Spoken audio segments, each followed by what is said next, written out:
Hey everyone, welcome back. A lot of stuff happening in the world right now, so let's just jump straight in.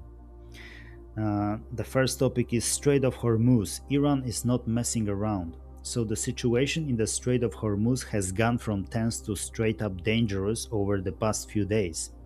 Here's where things stand. The Iranian Revolutionary Guard Corps have officially blocked the strait. And I want to be clear about something. This isn't just posturing. They're not just making threats. They're actually attacking ships.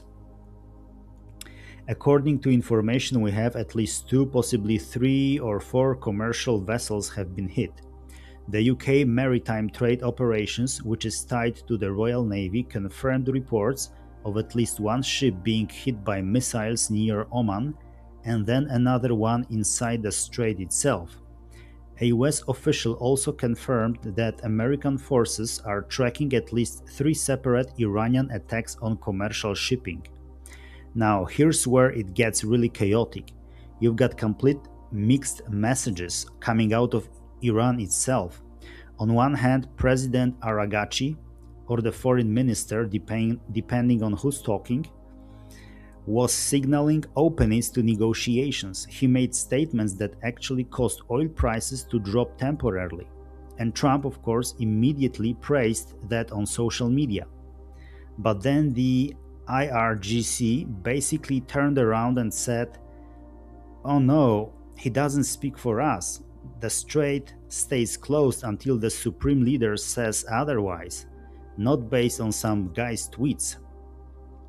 And this is really important to understand. The Wall Street Journal actually pointed out that this isn't some deep power struggle inside Iran. It's simpler than that. Aragachi was commenting on an older Trump decision that was already outdated by the time he opened his mouth. He didn't bother checking with the IRGC, and the IRGC got furious because they're the ones with the actual guns and the fast boats and the missiles. One expert put it perfectly. He said, when it comes down to it, the people with the weapons, drones, and fast boats usually win the disputes. And right now, that's the IRGC.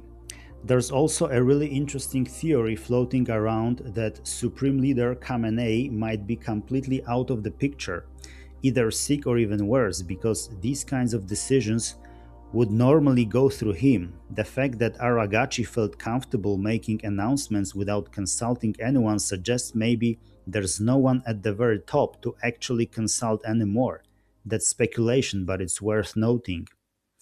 Anyway, the bottom line is this: the strait is effectively closed. Multiple ships have been attacked. The IRGC has made it clear they will target any vessel that tries to transit. And the US, for its part, says the American naval blockade remains in place. Now, as a quick update from today, April 19th, there have been no new major attacks reported in the past 24 hours beyond the ones we just talked about. But that doesn't mean things have calmed down. It just means nobody's tried to run the blockade since yesterday. Iran's official position remains unchanged. The strait is under their control, period. Now, the second topic is Bulgaria's 8th election in 5 years. Switching gears to Europe, Bulgaria held parliamentary elections today, April 19th. And this is honestly kind of insane when you think about it. This is the 8th time Bulgarians have gone to the polls in just 5 years.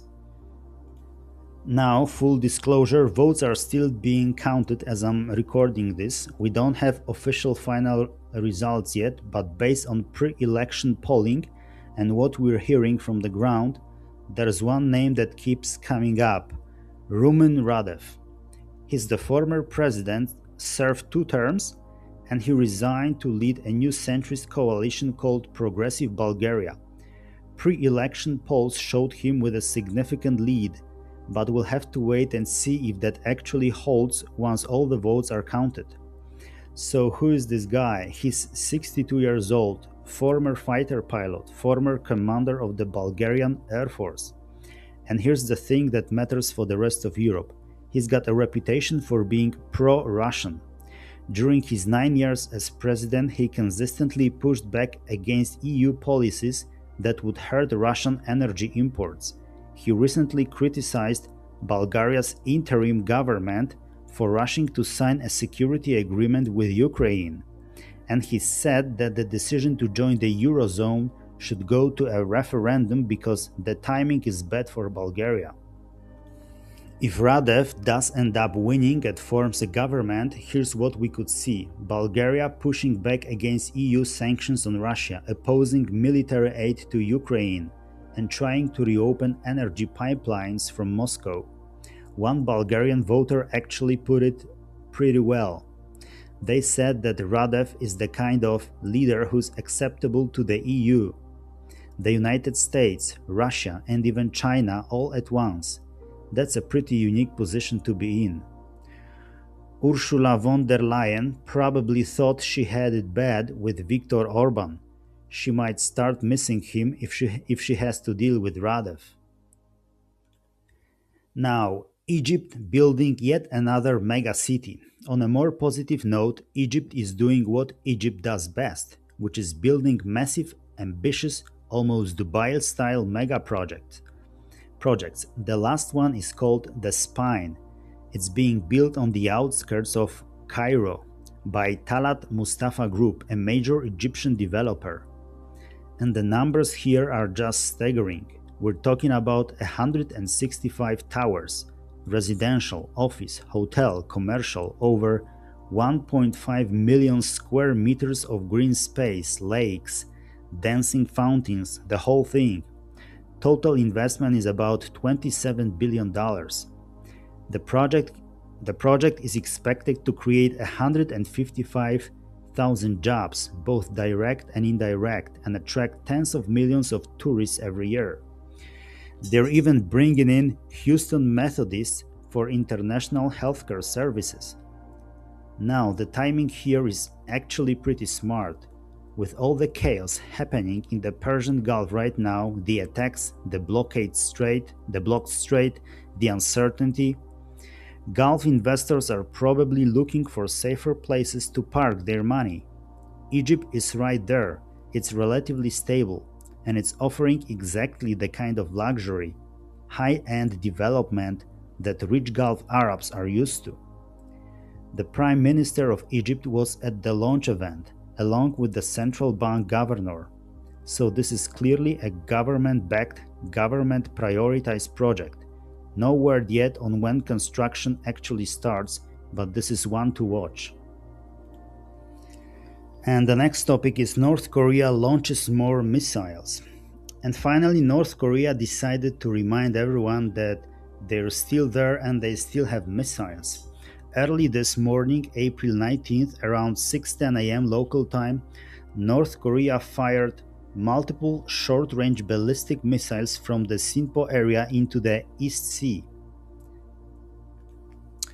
Japan's defensive ministry reported that the missiles fell outside Japan's exclusive economic zone, so no damage, no injuries, no territory violated.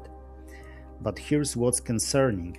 This is the first no launch since April 8th, and the timing is not accidental. The United States is completely focused on the Middle East right now: Iran, the Strait, Israel, Lebanon. The US military's attention and resources are stretched thin. North Korea knows this. They're taking advantage of the distraction. Kim Jong-un has been busy lately. He's showing off the Hwasong-20, which is an intercontinental ballistic missile designed to reach the continental United States. He's been deepening ties with Putin. There are reports that North Korea has sent artillery shells and missiles to Russia for the Ukraine war, and in exchange they are getting military technology and experience. The IAEA's Rafael Grossi recently said the agency has observed a very serious increase in North Korea's nuclear potential. Trump has said he's ready to meet with Kim if they can agree on a time and place. But let's be real. Kim has zero incentive to sit down right now. The US is busy. China and Russia have his back, and he's closer than ever to having a real, reliable nuclear deterrent that can hit American cities. So yeah, something to keep an eye on. Okay, so that's what's happening around the world right now. Strait of Hormuz is a shooting gallery. Bulgaria voted today. We'll know who won once the counting's done. Egypt is building another billion-dollar fantasy city. And North Korea is launching missiles while America is looking the other way. That's it for today, and see you in the next video.